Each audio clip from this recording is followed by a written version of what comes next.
Cricket মানেই ব্যাটারদের 4 ছক্কার ঝলকানি, তবে তার মধ্যেও আছে কিছু ব্যতিক্রম। কখনো কখনো বোলাররা পাল্টে দিতে পারে ম্যাচের চিত্র। বিশ্বকাপ জুড়ে ভারতকে জেতাতে তাই সেই তকমা ধরে রেখেছিলেন জসপ্রীত বুমরা। সবচেয়ে কম ইকোনমি রেটে বল করে 8 ম্যাচে 15 উইকেট শিকার করেছেন, হয়েছেন টুর্নামেন্ট সেরাও। 17 বছর পর টি-20 বিশ্বকাপে শিরোপা জিতে উৎসবে মেতেছে বিরাট কোহলি, রোহিত শর্মারা।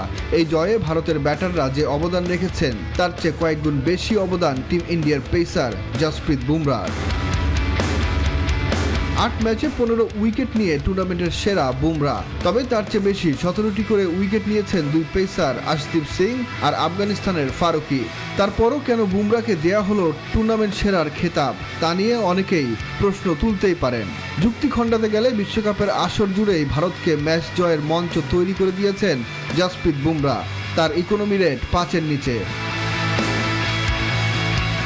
দক্ষিণ আফ্রিকার সাথে ফাইনাল ম্যাচে যখন হারের দ্বারপ্রান্তে ভারত, তখনই টিমকে টেনে তোলেন বুমরা।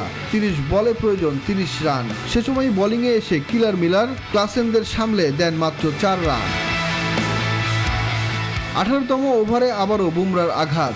ইয়ানসেনের উইকেট তুলে নেওয়ার সাথে সাথে ওই ওভারে দেন মাত্র 2 রান। জয়ের খুব কাছে চলে যায় ভারত। শুধু ফাইনাল ম্যাচেই নয়, বিশ্বকাপের শুরু থেকে স্লক ওভারে বল হাতে তাণ্ডব চালিয়েছেন এই ডানহাতি পেসার। প্রতিটি ম্যাচেই প্রতিপক্ষের ব্যাটারদের কাঁপন ধরিয়ে ম্যাচ বের করে নিয়ে এসেছেন বুমরা, আর তাতেই জয় উল্লাসে মেতেছে টিম ইন্ডিয়া। মাইকেল ভন সহ অনেক সাবেকের মতে সাদা বলের ক্রিকেটে বুমরাই সর্বকালের সেরা পেসার। সুখন সরকার, নিউজ 24।